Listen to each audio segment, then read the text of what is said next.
નમસ્કાર મિત્રો, આજે આપણે 12 સાયન્સનું પહેલું પ્રકરણ ઘન અવસ્થાની ચર્ચા કરીશું। આમ તો ધોરણ 11 સુધી તમે ઘન અવસ્થા વિશે ઘણું બધું શીખી ગયા છો, ઘન પદાર્થની ગોઠવણી શીખી ગયા છો, એના આધારે સ્ફટિક અને અસ્ફટિકમય રચનાઓ પણ શીખી ગયા છો।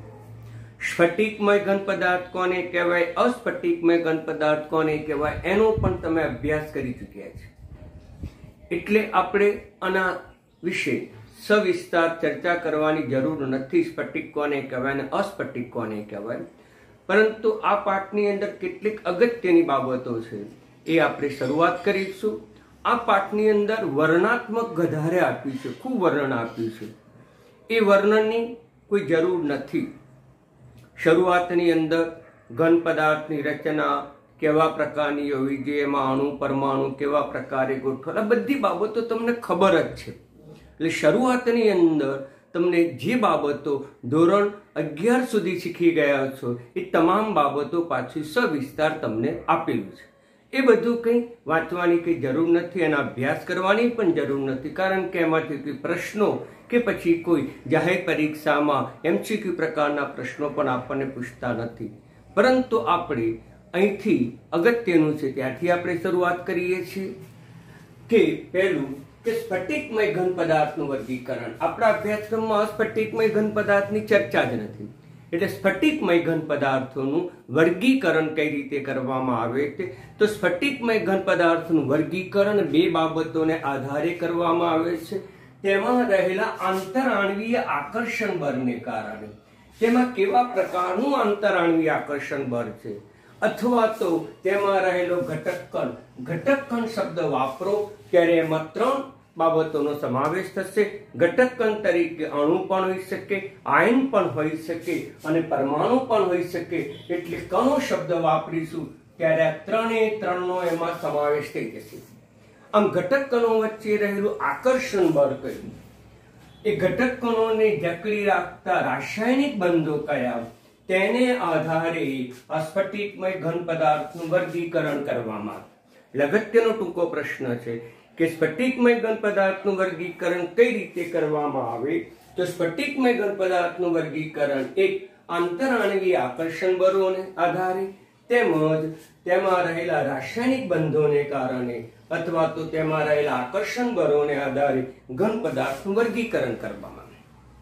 આમ એના આકર્ષણ બળોને પરિણામે એ ઘટક કણો પાસે ગોઠવાય છે, ખૂબ નજીક ગોઠવાય છે, ઘન અવસ્થા પ્રાપ્ત કરે છે અને આ આકર્ષણ બળોને પરિણામે ચોક્કસ પ્રકારના બંધારણનું સ્ફટિક રચના પ્રાપ્ત કરે છે। આમ સ્ફટિક રચના ઘન પદાર્થોના પ્રકાર, તેમાં રહેલા રાસાયણિક બંધો ઉપર આધાર રાખે છે। આંતરાણવીય આકર્ષણ બળો અથવા તો રાસાયણિક બંધો ગમે તે કહો તો પણ ચાલે। તો કયા કયા રાસાયણિક બંધો છે, તો વાન ડર વાલ્સ આકર્ષણ બળ તમે શીખી ગયા છો, ત્યાર પછી આયનિક બંધ પણ તમે શીખી ગયા છો, સહસંયોજક બંધ પણ શીખી ગયા છે, ધાત્વિક બંધ પણ શીખી ગયા। આમ ઘન પદાર્થનું વર્ગીકરણ એ ધોરણ 11માં પણ આવે છે, છતાં આપણે અહીંયા રિવિઝન કરીશું, ડિટેલ્સમાં ચર્ચા કરવી પડે। તો આ 4 રાસાયણિક બંધોને આધારે ઘન પદાર્થોનું પ્રકાર પાડવામાં આવ્યું અથવા ઘન પદાર્થોનું વર્ગીકરણ કરવામાં આવ્યું। પહેલું લઈશું આણ્વીય ઘન પદાર્થો। તો આણ્વીય ઘન પદાર્થની વ્યાખ્યા શું કહીશું કે જે ઘન પદાર્થમાં ઘટક તરીકે અણુઓ આવેલા હોય, ઘટક તરીકે કણ, પરમાણુ કે આયન આવેલા, અણુઓ આવેલા હોય ઘટક કણ તરીકે, તો તેને આપણે આણ્વીય ઘન પદાર્થ તરીકે ઓળખીએ છીએ। તેમાં પહેલો છે અધ્રુવીય, કે અણુ, કણ કે પરમાણુ અધ્રુવીય હોય છે। તેની અંદર કયા પ્રકારના બળ હશે, તો તેની અંદર વિક્ષેપણ બળ, વિસર્જન બળ, જે તમે ધોરણ 11 સાયન્સમાં શીખ્યા છો। વાન ડર વાલ્સ બંધનો એક પ્રકાર હતો વિક્ષેપણ બળ અથવા તો વિસર્જન બળ પણ કહેવામાં આવે। તે કોને શોધ્યું, લંડન નામના વૈજ્ઞાનિકે શોધ્યું, માટે તેને લંડન બળો તરીકે ઓળખવામાં આવ્યું। હવે એનું ઉદાહરણ છે આર્ગોન છે, પછી હાઇડ્રોજન છે, કાર્બન ડાયોક્સાઇડ છે, CCl4 છે, I2 છે. તમારા મગજમાં એક જરા પ્રશ્ન ઉપસ્થિત થતો હશે કે આર્ગોન છે એ તો વાયુ છે, હાઇડ્રોજન છે એ પણ વાયુ છે, CO2 એ પણ વાયુ છે, CCl4 એ પ્રવાહી છે, પરંતુ આ એ સામાન્ય તાપમાને અને દબાણે, આમ સામાન્ય તાપમાને દબાણે, ઓરડાના તાપમાને અને દબાણે આ પદાર્થ વાયુ, આ પણ વાયુ, આ પણ વાયુ, આ પણ પ્રવાહી. તો પછી પ્રશ્ન એ થાય તો ઘન કઈ રીતે બની શકે? યાદ રાખો એક વાક્ય, વિશ્વનો કોઈ પણ પદાર્થ ઘન અવસ્થા પ્રાપ્ત કરી શકે છે. એમાં પરિસ્થિતિ બદલવી પડે અને પરિસ્થિતિ, તાપમાન, દબાણ જો બદલવામાં આવે તો તે પદાર્થની ભૌતિક સ્થિતિ બદલાઈ જાય છે. જેમ કે તમે ઓક્સિજન વાયુ છે, પરંતુ તમે ઊંચા દબાણે અને નીચા તાપમાને એ ઓક્સિજન વાયુ તમને પ્રવાહી અવસ્થામાં પ્રાપ્ત થાય છે. તેથી ઓક્સિજન વાયુનું સિલિન્ડર જે તમે જોયું હશે, અને અત્યારના કોરોના જેવા મહામારીમાં O2 સિલિન્ડરની ખૂબ જ જરૂરિયાત ઊભી થઈ છે, અને એ O2 સિલિન્ડરમાં ઓક્સિજન વાયુ ખરો, પણ કઈ અવસ્થામાં? તો કે પ્રવાહી અવસ્થામાં. આમ વિશ્વનો કોઈ પણ પદાર્થ ઘન અવસ્થા બની શકે. આપણે જે અહીંયા પદાર્થોની ચર્ચા વ્યવહારમાં જોઈએ છે એ ઓરડાના તાપમાને, દબાણે, એટલે આર્ગોન વાયુ હશે, હાઇડ્રોજન પણ વાયુ હશે, CO2 વાયુ હશે અને CCl4 પણ પ્રવાહી હશે. એ જ પ્રમાણે તમારા ઘરે સિલિન્ડર હશે, ગેસ સિલિન્ડરમાં રહેલો વાયુ એ સામાન્ય પરિસ્થિતિમાં એ પોતે વાયુ છે, પરંતુ એનું નીચા તાપમાને, ઊંચા દબાણે એ સિલિન્ડરમાં રહેલો વાયુ કઈ અવસ્થા પ્રાપ્ત કરે છે મિત્રો? પ્રવાહી અવસ્થા પ્રાપ્ત કરે છે. આમ એ વાયુની પ્રવાહી અવસ્થામાં છતાં પણ તાપમાન અને દબાણમાં જો ફેરફાર કરવામાં આવે, વિશ્વનો કોઈ પણ પદાર્થને નીચા તાપમાને અને ઊંચા દબાણે, તો તે પદાર્થ બધા જ ઘન સ્વરૂપમાં રૂપાંતર પામે. આમ ઘન સ્વરૂપે રૂપાંતર પામી શકે છે. એટલે મિત્રોમાં આશ્ચર્ય પામતા નહીં, ઘન પદાર્થના વર્ગીકરણમાં આનું ઉદાહરણ આપી દીધું છે. આર્ગોન પણ આવે, હાઇડ્રોજન પણ આવે, I2 પણ આવે, CO2 પણ આવે અને CCl4 પણ આવે. આમ એક ઘન પદાર્થ છે. હવે સામાન્ય અવસ્થામાં તે વાયુ અથવા પ્રવાહી છે, પરંતુ મિત્રો જ્યારે પ્રક્રિયા અથવા તો એની પરિસ્થિતિ બદલવામાં આવે, એટલે કે ઊંચું તાપમાન ને ઊંચા દબાણે પ્રક્રિયા કરે, નીચું તાપમાન ઊંચા દબાણે પ્રક્રિયા કરવામાં આવે, તેમાં વિક્ષેપણ બળો ઉદ્ભવે છે, વિસર્જન બળો ઉદ્ભવે છે. દાખલા તરીકે આપણે લઈએ આર્ગોન વાયુ. આ આર્ગોન વાયુ છે.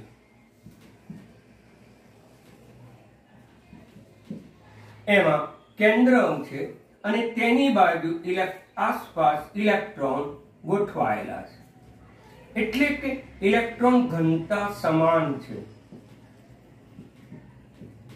ઇલેક્ટ્રોન ઘનતા સમાન હતી, પરંતુ જ્યારે તેની ઉપર નીચું તાપમાન અને ઊંચું દબાણ કરવામાં આવે તો વિસર્જન થાય છે, વિક્ષેપણ થાય છે. એવું લંડન નામના વૈજ્ઞાનિકે શોધ્યું કે આ આર્ગોન વાયુ પાસે આવે, આ નીચા તાપમાને ઊંચા દબાણે આ વાયુ પાસે આવે, અને પાસે આવે ત્યારે ઇલેક્ટ્રોન પણ પાસે આવે, પરંતુ તેમની વચ્ચે સમાન વીજભાર હોવાથી અપાકર્ષણ થાય, અને અપાકર્ષણ થાય તો તેને પરિણામે આ બાજુ ઇલેક્ટ્રોન ઘનતા વધી જાય, પરિણામે આ ધન વીજભાર પ્રાપ્ત કરી. તો આમ વિક્ષેપણ થવાને પરિણામે ઇલેક્ટ્રોન ઘનતા પહેલા સમાન રીતે વહેંચાયેલી હતી, પરંતુ નીચા તાપમાને ઊંચા દબાણે એ ઇલેક્ટ્રોન ઘનતા અસમાન રીતે વહેંચાઈ ગઈ, અને તેને પરિણામે તેમાં વિક્ષેપણ ઉદ્ભવ્યું, વિસર્જન થયું એમ પણ કહેવાય. કયું વિક્ષેપણ થયું? ઇલેક્ટ્રોનની ઘનતા સમાન રહી નહીં. આ બાજુ ઇલેક્ટ્રોન ઘનતા વધી ગઈ, એને પરિણામે આ બાજુ ધન ચાર્જ આવી ગયો, આ બાજુ ઋણ ચાર્જ આવી. જ્યારે બીજામાં પણ એ જ પ્રકારે થયું. આ બાજુ ઇલેક્ટ્રોન વધી ગયા હતા અને એને પરિણામે આ બાજુ પાછો ધન ચાર્જ આવી ગયો. હવે પાછો બીજો હિલિયમ એના સંપર્કમાં આવે તો આ બાજુ ઋણ આવે, આ બાજુ ધન આવે, તો આ બાજુ પાછો ધન આવે ઋણ, તો ધન અને ઋણ, આ ધન અને ઋણ, આ ધન અને ઋણ, તો આવા અસંખ્ય કણો પાસે આકર્ષાય છે, ગોઠવાય છે અને એને પરિણામે આ બધા જ પદાર્થો એ ઘન અવસ્થામાં રૂપાંતર પામે છે અને આ જે પ્રક્રિયા થઈ એને વિક્ષેપણ બળો તરીકે ઓળખવામાં આવે. જે મિત્રો તમે ધોરણ 11 સાયન્સમાં શીખી ગયા છો, વિક્ષેપણ બળો એટલે શું કે કોઈ પણ પદાર્થમાં ઇલેક્ટ્રોન ઘનતાની વહેંચણી સમાન હોય છે, સમાન રીતે ઇલેક્ટ્રોન વહેંચાયેલા, પરંતુ નીચા તાપમાને ઊંચા દબાણે એ પોતે ઇલેક્ટ્રોન ઘનતામાં ફેરફાર કરે છે. એક બાજુ ઇલેક્ટ્રોન ઘનતા વધી જાય તે બાજુ ઋણ વીજભાર થયો, બીજી બાજુ ધન વીજભાર. આવી રીતે બીજા ઇલેક્ટ્રોન ઘનતા સમાન છે પરંતુ વિક્ષેપણને પરિણામે એક બાજુ ઇલેક્ટ્રોન ઋણ, બીજી બાજુ ધન, આમ અસમાન વહેંચણી થઈ જાય છે, આમ વીજભારનું વિસર્જન થઈ જાય છે અને એને પરિણામે આપણને આવા પદાર્થો વચ્ચે આકર્ષણ ઉદ્ભવે છે, કણો વચ્ચે આકર્ષણ ઉદ્ભવે છે અને અંતિમ સ્વરૂપે ઘન સ્વરૂપે તે પોતે રૂપાંતર પામે. આમ આ પદાર્થો સામાન્ય તાપમાન દબાણે વાયુ, પરંતુ જ્યારે ખૂબ જ નીચા તાપમાને અને ખૂબ જ ઊંચા દબાણે એમાં વિક્ષેપણ બળો ઉદ્ભવવાને પરિણામે તે કણો એકબીજા સાથે આકર્ષાય છે, નિયમિત રીતે ગોઠવાય છે અને એને પરિણામે સ્ફટિકમય ઘન પદાર્થોમાં રૂપાંતર પામે છે. હવે લઈએ બીજું ધ્રુવીય. તો ધ્રુવીય બળો ધ્યાન આપવું તો HCl છે અને SO2 છે. મિત્રો HCl તો આપણે શીખ્યા છો. સામાન્ય રીતે HCl કેવો છે કે પ્રવાહી છે. તો HCl ઘન સ્વરૂપમાં અસ્તિત્વ ધરાવે? હા, ધરાવે. કે એની અંદર આ ધ્રુવીય હોવાને આ ઋણ વીજભાર છે, આ ધન વીજભાર છે, જેને સરળતા ખાતર આપણે આ માઇનસ લખીશું, આ પ્લસ લખીશું. આ HCl નો અણુ છે. હવે જ્યારે નીચું તાપમાન ને ઊંચું દબાણ કરવામાં આવે તો આ બધા જ HCl ના અણુઓ પાસે આવે છે અને પાસે આવે છે એને પરિણામે તેના અણુઓ એકબીજા સાથે વિરુદ્ધ વીજભારથી આકર્ષાય છે. હવે અહીંયા પ્લસ લખું તો માઇનસ, તો અહીંયા માઇનસ લખું તો પ્લસ. હવે અહીંયા માઇનસ લખાય તો પ્લસ, અહીંયા માઇનસ તો પ્લસ, માઇનસ તો પ્લસ, આ પ્લસ તો માઇનસ વીજભાર, અહીંયા માઇનસ છે તો પ્લસ, માઇનસ છે તો પ્લસ, પ્લસ છે તો માઇનસ, આમ પરસ્પર વિરુદ્ધ આયનો આકર્ષાય છે અને વિરુદ્ધ આયનો આકર્ષાવાથી એ ઘટક કણો નજીક આવે છે, સ્ફટિકમય ઘન પદાર્થમાં રૂપાંતર પામે છે. તો આવી રીતેના આકર્ષણ બળોને, રાસાયણિક બળોને દ્વિધ્રુવીય દ્વિધ્રુવીય આકર્ષણ બળો તરીકે ઓળખવામાં. આમ આની અંદર દ્વિધ્રુવીય દ્વિધ્રુવીય આકર્ષણ બળો તરીકે ઓળખવામાં આવે છે. બધા જ HX, પછી Br પણ હોઈ શકે, આયોડિન પણ હોઈ શકે, ફ્લોરિન પણ હોઈ શકે, આ બધા જ HX એ પોતે ઘન અવસ્થામાં રૂપાંતર પામે છે. દ્વિધ્રુવીય દ્વિધ્રુવીય આકર્ષણ બળોને પરિણામે રૂપાંતર પામે છે.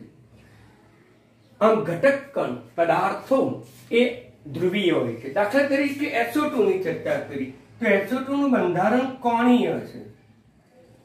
કોણીય એમાં સલ્ફર કરતા ઓક્સિજનની વિદ્યુત ઋણતા વધુ છે. ઓક્સિજન અંશતઃ ઋણ વીજભાર પ્રાપ્ત કરે છે, સલ્ફર અંશતઃ ધન વીજભાર. પરિણામે તેના અણુમાં એક ભાગ ધન હોય છે, બે ભાગ ઋણ હોય છે. આમ વિરુદ્ધ વીજભારો વચ્ચે પાછું આકર્ષણ થાય છે અને આકર્ષણ થવાથી તેના ઘટક કણો એ પાછા એકબીજા સાથે આકર્ષાય છે. તો આમ એ પાછા ચોક્કસ પ્રકારની સ્ફટિકમય ઘન પદાર્થની રચના કરે છે.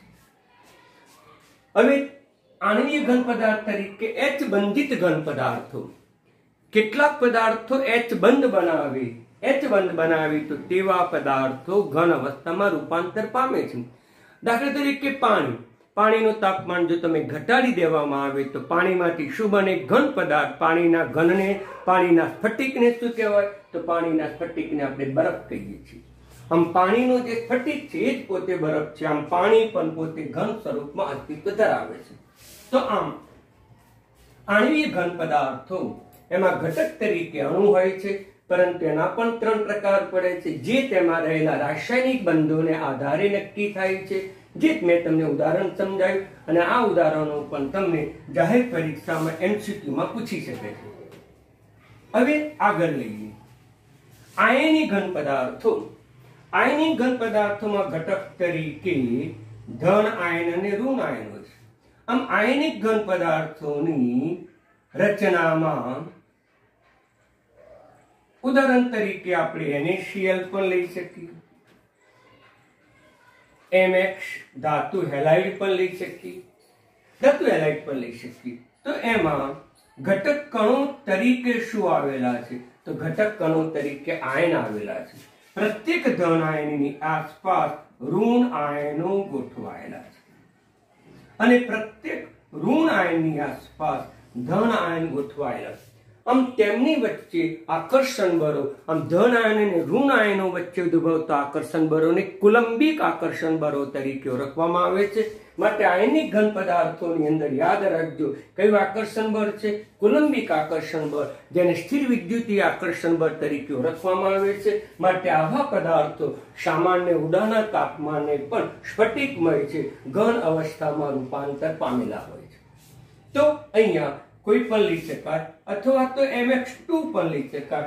M એટલે ધાતુ આયન, X એટલે હેલોજન, અથવા તો X બરાબર ઓક્સિજન પણ લઈ શકાય. તો આપણે MgO પણ લઈ શકીએ, અથવા તો Fe2O3 પણ લઈ શકીએ, FeO પણ લઈ શકીએ. આ બધા જ પદાર્થો ઉડાના તાપમાને પણ સ્ફટિકમય ઘન અવસ્થા પ્રાપ્ત કરે છે, કારણ કે એ ઉડાના તાપમાને પણ તેમાં સ્થિર વિદ્યુતીય અથવા કુલંબિક આકર્ષણ બળો ઉદ્ભવે છે, અને એને પરિણામે બધા જ સ્ફટિકમય ઘન પદાર્થ ઉદ્ભવે છે, જેમાં ઘટક તરીકે આયનો હોવાથી આયનિક ઘન પદાર્થો તરીકે પણ ઓળખવામાં આવે.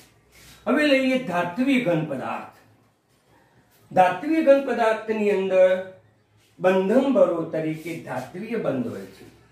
ધાત્વિય બંધ તમે સમજો બરાબર, કે કોઈ પણ ધાત્વિય બંધમાં ધાતુમાં મુક્ત ઇલેક્ટ્રોન, જેને આપણે કહીશું બિન સ્થાનીકૃત ઇલેક્ટ્રોન, બીજી પરિભાષામાં અસ્થાનીકૃત ઇલેક્ટ્રોન, વિવિધ પરિભાષામાં આપણે કહી શકીએ. આમ તેની અંદર મુક્ત ઇલેક્ટ્રોન હોય છે, એટલે સ્ફટિક રચનામાં આ સ્ફટિક રચના છે. ત્રિપરિમાણીય રચના છે. આ ધાતુ છે, પણ એમાં ઇલેક્ટ્રોન બધા મુક્ત છે, અને આ ઇલેક્ટ્રોન મુક્ત હોવાથી એ સમગ્ર સ્ફટિકમાં ફરતા હોય છે. સામાન્ય પરિભાષામાં કહીએ તો વિસ્થાનીકૃત હોય છે, સતત ફરતા હોય છે, ડિલોકેલાઇઝ કહીશું અંગ્રેજીમાં.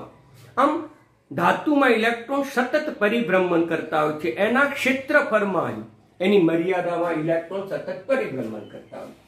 હવે આ ઇલેક્ટ્રોન ધાતુ આયનમાંથી દૂર થયું, તેથી ધાતુનું જે કેન્દ્ર એ કેન્દ્ર ધન વિજભારિત બની જાય છે, અને ધન વિજભારિત બને છે. આમ ધન આયનો તેમાં ઉદ્ભવે છે.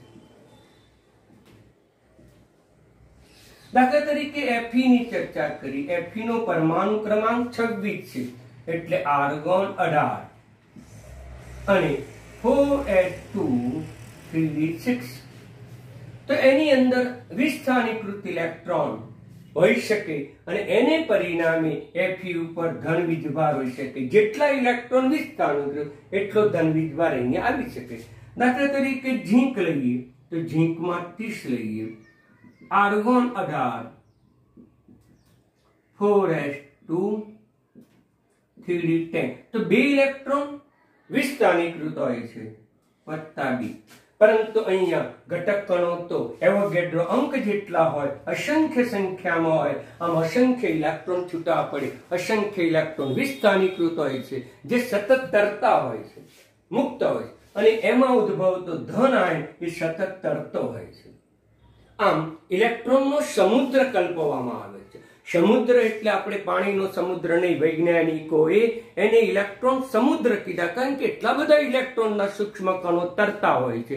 જેમ સમુદ્રમાં પાણી તરતું હોય છે, પાણીના અણુ અસંખ્ય હોય છે, અને એમાં માછલીઓ તરતી હોય છે, અથવા તો બીજા સૂક્ષ્મ જીવો તરતા હોય છે, તે જ રીતે ધાતુમાં धातुना मुक्त इलेक्ट्रॉन विस्थानीकृत इलेक्ट्रॉन अस्थानीकृत इलेक्ट्रॉन ચોક્કસ પરિભ્રમણ કરતા હોય છે અને એ પરિભ્રમણને પરિણામે ઇલેક્ટ્રોનનો પ્રવાહ ઉદ્ભવે છે અને એ પ્રવાહમાં આ ધન આયન સતત તરતા હોય છે તેને ઇલેક્ટ્રોન સમુદ્ર નમૂનો કહેવામાં આવે છે। વિદ્યાર્થી મિત્રો, તમે 11 સાયન્સમાં બરાબર સમજ્યા હશો, ન સમજ્યા તો બરાબર સમજી લો તો ટૂંકમાં ધાત્વીય બંધ હોય તો તેમાં ઘટક કણો કયા તો વિસ્થાનીકૃત ઇલેક્ટ્રોન અને ઇલેક્ટ્રોન મુક્ત થવાથી ઉદ્ભવતા ધન આયનો આ તેમની વચ્ચે આકર્ષણ બળો હોય છે અને એને પરિણામે ધાત્વી બંધની રચના થાય છે અને એ ધાત્વી બંધને પરિણામે આ બધા જ ધાતુઓ ચોક્કસ પ્રકારની સ્ફટિક લેટાઈસ રચના ધરાવતા હોય છે। હવે ચર્ચા કરીએ ચોથું, આ ઇલેક્ટ્રોન સમુદ્ર નમૂનો। મિત્રો, તમે 11 સાયન્સમાં બરાબર અભ્યાસ કર્યો હશે। અહીં આપણે ફક્ત ચર્ચા કરી છે સહસંયોજક બંધ અથવા જારીદાર ઘન પદાર્થ, ત્રિપરિમાણીય જારીદાર ઘન પદાર્થો, તો તેમાં ઘટક કણો તરીકે કોણ હોય છે? પરમાણુ। અને એમાં કયો બંધ છે? નામ ઉપરથી જ ખબર પડી જાય કે સહસંયોજક બંધ તેની અંદર આવેલા છે। તો કયા ઉદાહરણ તરીકે? તો કે હીરો, હીરામાં કાર્બન પરમાણુ ત્રિપરિમાણીય સ્ફટિક રચના ધરાવે છે। પછી ગ્રેફાઇટ પણ આવે, ગ્રેફાઇટ પણ ત્રિપરિમાણીય જારીદાર રચના ધરાવે છે, જે તમે ધોરણ 11 સાયન્સમાં શીખી ગયા। આ ઉપરાંત સિલિક ક્વાર્ટઝ પણ છે, SiO2 પણ છે, જેને આપણે સિલિકા તરીકે ઓળખીશું, સિલિકોન કાર્બાઇડ પણ છે અને એલ્યુમિનિયમ નાઇટ્રાઇડ પણ છે। આ બધા જ પદાર્થોમાં સહસંયોજક બંધ ખૂબ જ પ્રબળ છે, જે સામાન્ય પરિસ્થિતિમાં તૂટતા નથી। તેથી તે હીરો તો અતિ કઠિન છે, તેથી તે ઘટકો પાસે ગોઠવાઈને ચોક્કસ પ્રકારની સ્ફટિક રચના બનાવે, જારીદાર રચના બનાવે, ત્રિપરિમાણીય રચના બનાવે, ચોક્કસ પ્રકારનું સ્ફટિક બનાવે અને એને પરિણામે સ્ફટિકમય ઘન પદાર્થમાં સહસંયોજક અથવા જારીદાર ઘન પદાર્થો પણ છે। જારીદાર શા માટે? ત્રિપરિમાણીય રચના છે માટે, જે આપણે હીરો અને ગ્રેફાઇટમાં ત્રિપરિમાણીય રચના આપણે શીખી ગયા છીએ, 11 સાયન્સમાં આવતું હતું। માટે મિત્રો, આ બધા તમને મોટા ભાગે MCQમાં વધારે પૂછાય છે કે આ પદાર્થો કેવા પ્રકારના છે, અથવા તો આ પદાર્થમાં ઘટક કણો કયા છે, આ પદાર્થોમાં કયા પ્રકારના રાસાયણિક બંધો છે। આમ વિવિધ પ્રકારના ટૂંકા પ્રશ્નો તમને MCQ સ્વરૂપે પૂછી શકે, એટલે આ પ્રશ્ન તમે તૈયાર કરજો। ફરીથી સમજાવી દો ટૂંકમાં, માહિતી પ્રધાન છે આ પ્રશ્ન અને આખું ચેપ્ટર પણ બહુ સરળ છે। જો તમે બરાબર ધ્યાનમાં રાખશો તો વાંચવાની પણ જરૂર નહીં પડે। સ્ફટિકમય ઘન પદાર્થનું વર્ગીકરણ, તો સ્ફટિકમય ઘન પદાર્થનું વર્ગીકરણ બે બાબતો ઉપર આધાર રાખવામાં આવે છે। એક, આંતરાણ્વીય આકર્ષણ બળોને આધારે, અથવા તો તેમાં ઘટક કણો તરીકે ઘટક કણો વચ્ચે રહેલા રાસાયણિક બંધોને કારણે આકર્ષણ બળો એટલે જ રાસાયણિક બંધ, પણ આકર્ષણ બળો કોને કારણે ઉદ્ભવ્યા? આના કારણે। તેથી રાસાયણિક બંધોના પણ કેટલા પ્રકાર પડ્યા? 4 પ્રકાર પડ્યા। એક વાન્ડરવાલ્સ, એક આયનિક, એક સહસંયોજક અને એક ધાત્વીય। આયનિક અને સહસંયોજક તો ધોરણ 10 સુધી પણ આવી ગયેલા છે, જ્યારે વાન્ડરવાલ્સ 11 સાયન્સમાં આવતું હતું અને ધાત્વીય બંધ પણ 11 સાયન્સમાં આવતું હતું। આ 4 રાસાયણિક બંધોને પરિણામે ઘન પદાર્થોના પ્રકાર પણ 4 રીતે નક્કી કરવામાં આવ્યા। પહેલું લઈએ આણ્વીય ઘન પદાર્થો, અને આ આણ્વીય ઘન પદાર્થમાં ઘટક તરીકે અણુ હોય છે, પરંતુ તેમાં 3 પ્રકાર છે: અધ્રુવીય, ધ્રુવીય અને H બંધ।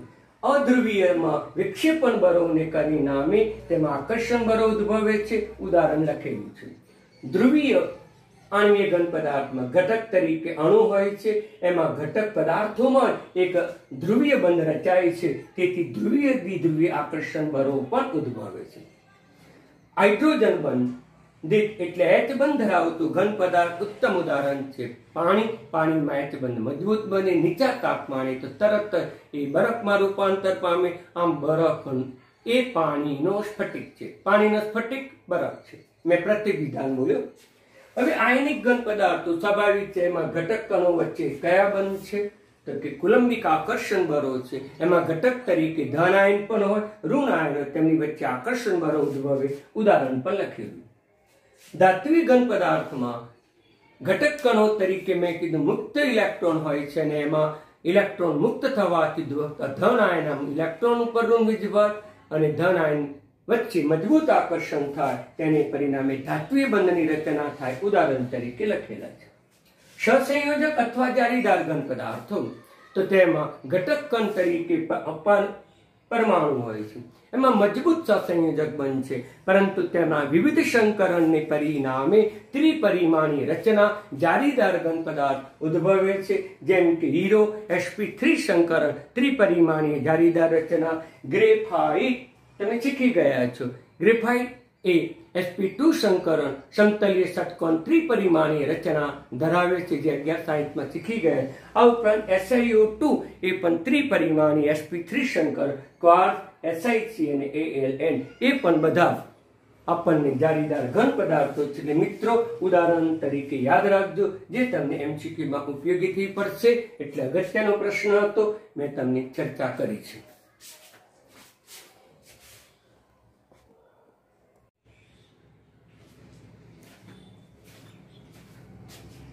ઘન અવસ્થાની સમજૂતી માટે મિત્રો આ બે પારિભાષિક શબ્દો સમજવા બહુ જરૂરી છે, કારણ થિયરીમાં આ બે શબ્દો વારંવાર આવશે.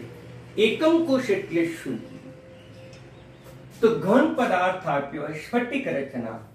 એ સમગ્ર ઘન પદાર્થનું બંધારણ જાણવાની આપણે જરૂર નથી, પણ એ સ્ફટિકમાં નાનામાં નાનો કણનો જો આપણે અભ્યાસ કરીએ તો તેની બધી જ લાક્ષણિકતાઓ જાણી શકાય.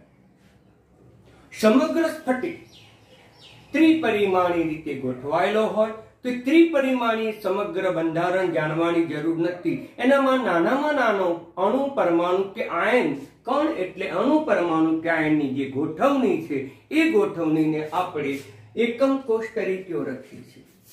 અથવા સમગ્ર ઘનની મુખ્ય લાક્ષણિકતા ધરાવતા નાનામાં નાના કણને આપણે શું કહીએ છીએ? એકમ કોષ તરીકે ઓળખવામાં આવે છે. આમ નાનામાં નાનો કણ એ સમગ્ર સ્ફટિકની લાક્ષણિકતા બતાવે છે.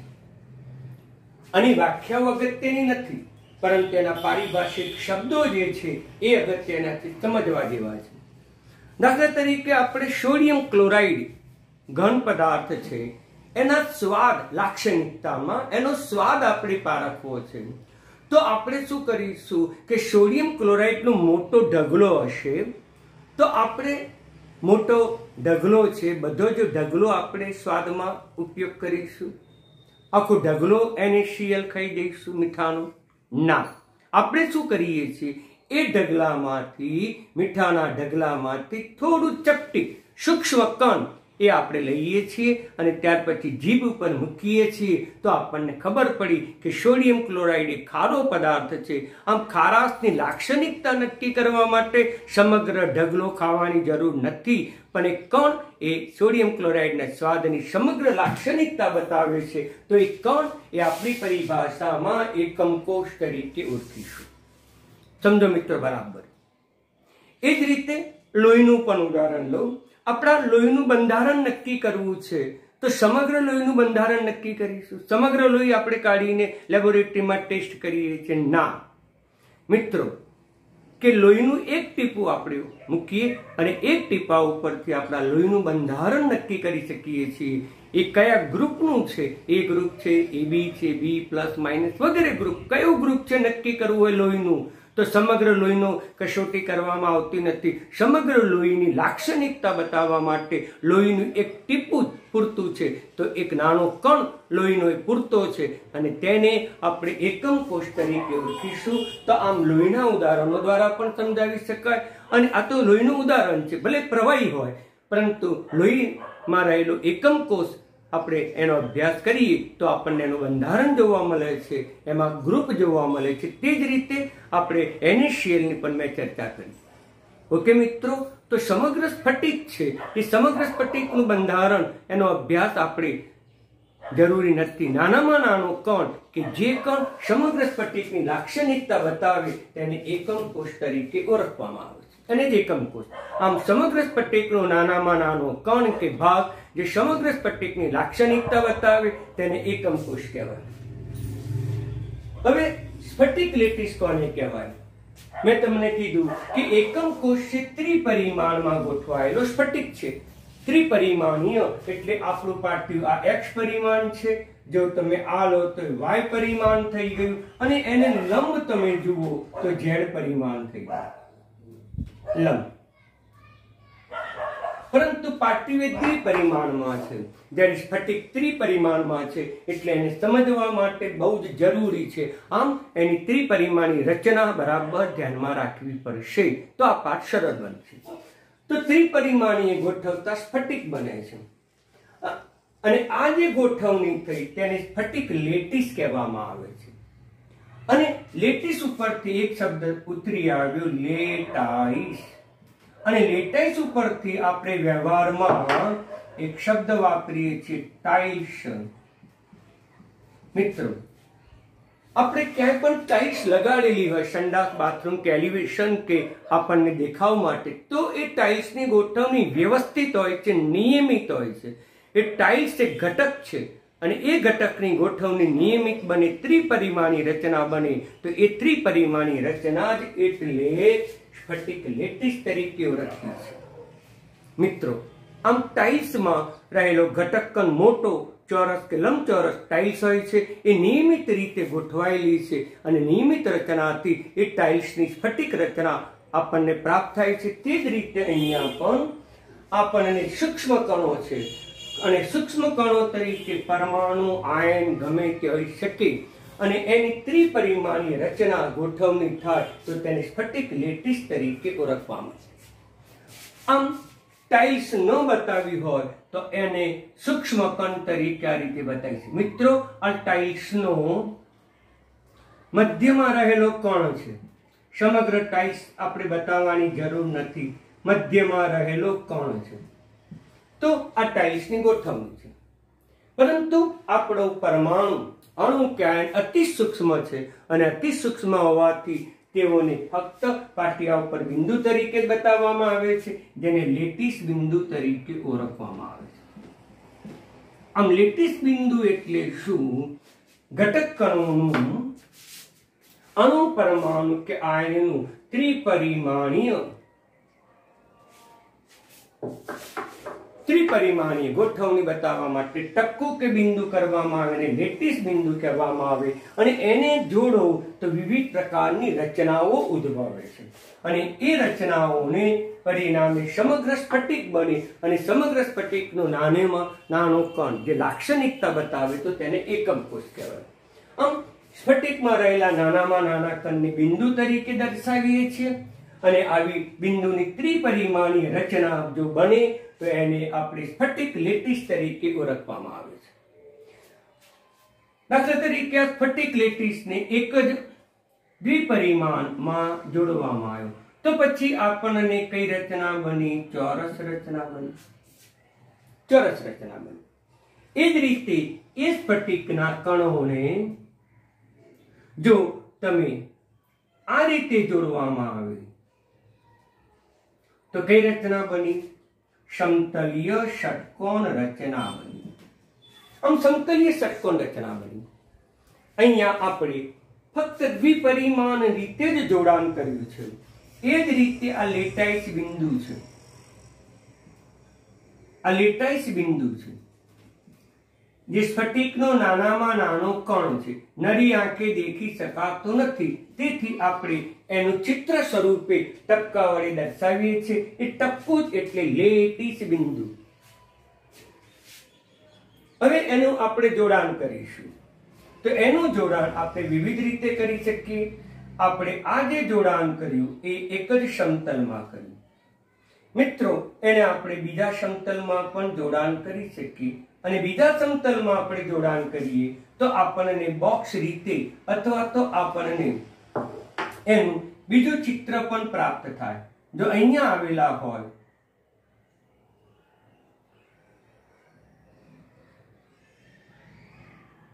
તો આવી રચના પણ મિત્રો પ્રાપ્ત થાય. એને આપણે જો વિસ્તૃત સ્વરૂપમાં બતાવીએ તો આ એક સમતલની અંદર ચોરસ. મિત્રો, આ એક સમતલની અંદર ચોરસ થયું,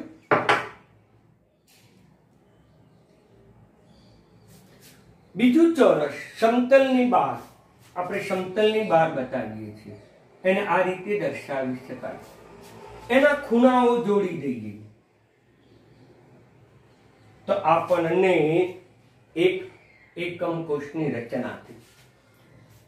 સમજી લો કે લેટિસ બિંદુઓ એક જ સમતલમાં હોય અને એક જ સમતલમાં લેટિસ બિંદુને જો જોડવામાં આવે તો વિવિધ રચનાઓ બને, જેમ કે ચોરસ પણ બને. આ ઉપરાંત જો અહીંયા એક હોય તો આપણે લંબચોરસ પણ બને. આ ઉપરાંત જો આવી રચના જોડીએ તો ત્રિકોણ પણ બને. આમ વિવિધ પ્રકારની રચનાઓ શક્ય બને છે. પણ આ રચનાઓને જો ત્રિપરિમાણીય રીતે લેવામાં આવે તો પછી આપણને એકમ કોષની રચના થાય છે. તો મિત્રો, એકમ કોષ એટલે શું, જે મેં તમને લેટિસ બિંદુને આધારે સમજાવ્યું, બરાબર સમજી લો. તો આને કહીશું આપણે એકમ કોષ. આ એકમ કોષ છે. એમાં આ બિંદુ જે ટપકું કરું એ ટપકું નથી, એને આ પાઠની અંદર લેટિસ બિંદુ તરીકે ઓળખીશું. એને કહેવાય લેટિસ બિંદુ. અને જે રચના થઈ એ સ્ફટિક લેટિસ તરીકે ઓળખવામાં.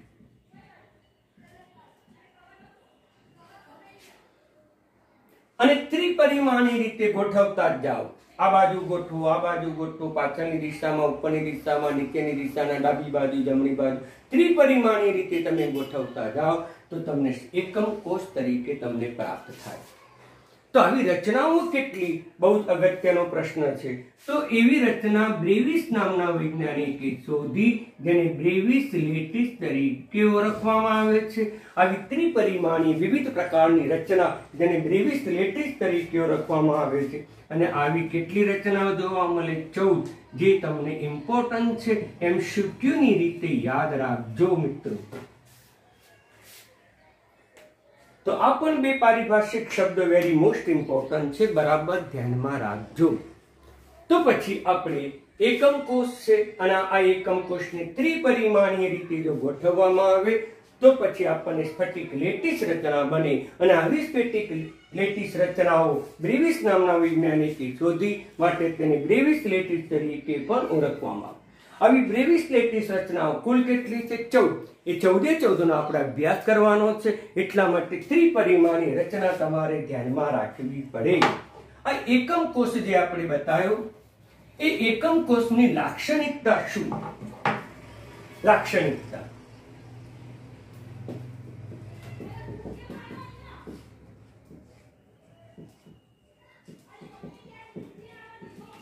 આ એકમ કોષની લાક્ષણિકતા શું?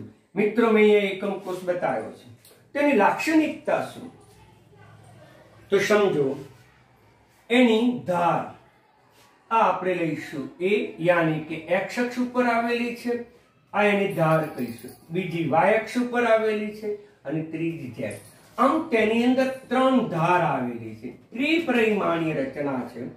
એક એક્સ અક્ષ ઉપર આવેલી હોત એને ધાર એ કહીએ છીએ. વાય અક્ષ ઉપર આવેલી હોત એને ધાર આપણે બી કહીએ છીએ. અને ઝેડ અક્ષ ઉપર આવેલી હોય તો ધાર સી કહીશું. આમ એકમ કોષ એ 3 ધારોનો બનેલો છે. એક્સ અક્ષ ઉપર આવેલી, એવું જરૂરી નથી તમે એને બી પણ કહી શકો, સી પણ કહી શકો, એ પણ કહી શકો, પણ સરળતા ખાતર એક અક્ષ ઉપર આવેલી ધાર એ, બીજા અક્ષ ઉપર આવેલી ધાર બી અને ત્રીજા અક્ષ ઉપર આવેલી ધાર સી. આમ તે 3 ધારોનો બનેલો છે. બરાબર સમજી લો. આ પણ મિત્રો એકમ કોષ જ છે. આ પણ એમાં 3 ધારો છે. એક ઊંચાઈ, પછી બીજી લંબાઈ અને પછી પહોળાઈ. આમ આ એકમ કોષ જ છે, પરંતુ એ લંબાઈ, પહોળાઈ, ઊંચાઈ સમાન નથી. પરિણામે ધારની લંબાઈ સમાન ન હોવાથી વિવિધ પ્રકારની લેટિસ રચના આપણને જોવા મળે છે. મિત્રો, આ પણ એક એકમ કોષ જ છે. મિત્રો, ત્રિપરિમાણીય છે. આ લંબાઈ છે, આ પહોળાઈ છે, આ ઊંડાઈ છે. આ એક્સ અક્ષ ઉપર આવેલું છે, આ વાય અક્ષ ઉપર આવેલું છે, આ ઝેડ અક્ષ ઉપર આવેલું છે. આ પણ એકમ કોષ જ છે. મિત્રો, આવી રચના કયા પ્રકારની કહેવાય હું તમને પછી સમજાવું છું. તો એકમ કોષ એટલે તમે બોક્સ વિચારી શકો, લંબાઈ ગુણ્યા પહોળાઈ ગુણ્યા ઊંચાઈ, એટલે 3 વસ્તુ હશે. એ બી અને સી. આમ તેની અંદર 3 ધારો આવેલી છે અને 3 ધારો આવેલી હોવાથી આપણને 3 ખૂણા પણ જોવા મળે. મિત્રો એની અંદર 3 ખૂણાઓ પણ જોવા મળે છે. 3 ધાર એટલે 3 ખૂણાઓ. આમ આપણે અહીંયા પણ ચર્ચા કરી શકીએ મિત્રો. એક્સ વાય ઝેડ માં એક્સ વાય ઝેડ આ એક્સ અક્ષ છે તો એક્સ અને વાય વચ્ચેનો ખૂણો એક ખૂણો જેને આપણે સરળતા ખાતર આલ્ફા કહીશું. પછી વાય અને ઝેડ વચ્ચેનો ખૂણો જેને આપણે સરળતા ખાતર બીટા કહીશું. અને એ જ રીતે એક્સ અને ઝેડ વચ્ચે પણ ખૂણો જેને સરળતા ખાતર આપણે ગેમા કહીશું. આમ આપણી પાસે 3 અક્ષો છે એક્સ વાય અને ઝેડ અને 3 અક્ષો હોવાથી આપણને એક આ બાજુ નક્કી થશે જેને એ બાજુ તરીકે રાખીએ છીએ. પછી આ બાજુ નક્કી થશે જેને બી. પછી આ બાજુ. જે બધી બાજુઓને આપણે જોડીએ તો એકમ કોષની રચના થાય છે મિત્રો. આ બાજુ સી તો આ બાજુ પણ સી તેટલી લંબાઈનો. આ એ લંબાઈ તો આ પણ એની સામેની લંબાઈ. આ આપણી બી લંબાઈ તો એની સામેની પણ બાજુ બી લંબાઈ. ઓકે મિત્રો, તો એની 3 લંબાઈ છે. એક એક્સ અક્ષ ઉપર 3 ધારો કહીશું, 3 લંબાઈ કહીશું એ બી અને સી. આ ઉપરાંત તેની અંદર 3 ખૂણાઓ પણ પડે. એક આ ખૂણો એક્સ અને વાય વચ્ચેનો ખૂણો, એક્સ અક્ષ અને વાય વચ્ચેનો ખૂણો, યાને કે ધાર એ અને ધાર બી વચ્ચેનો ખૂણો જેને આપણે આલ્ફા ખૂણો પણ કહી શકીએ.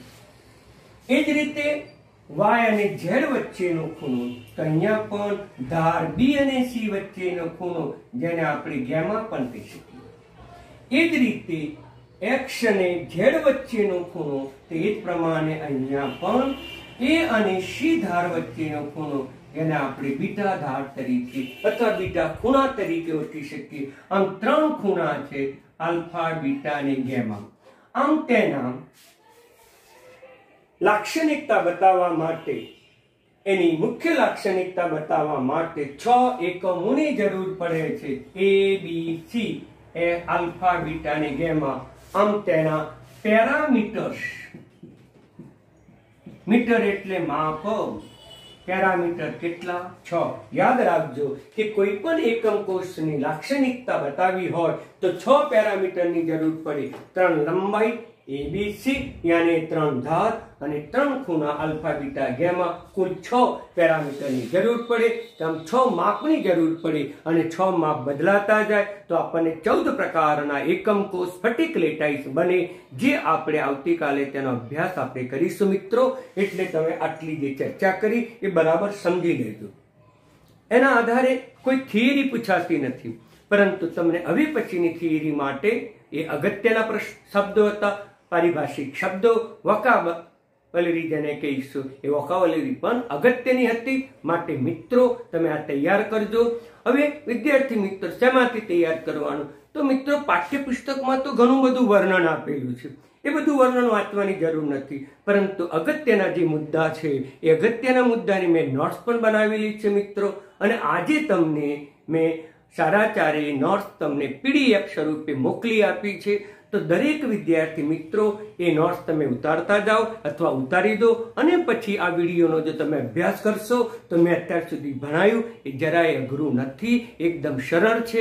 અને પહેલેથી કહું આ પાઠ પણ સરળ છે, પરંતુ તેમાં ત્રિપરિમાણીય આકૃતિઓ વધારે આવતી હોવાથી, પેરામીટર્સ બદલાતા જતા હોવાથી એ વિવિધ પ્રકારની રચના ઉદ્ભવે છે. તેનો તમારે ખ્યાલ રાખવો પડશે મિત્રો. તો આવતીકાલે વિવિધ પ્રકારની રચનાઓ, વિવિધ પ્રકારના સ્ફટિકની ચર્ચા કરીશ.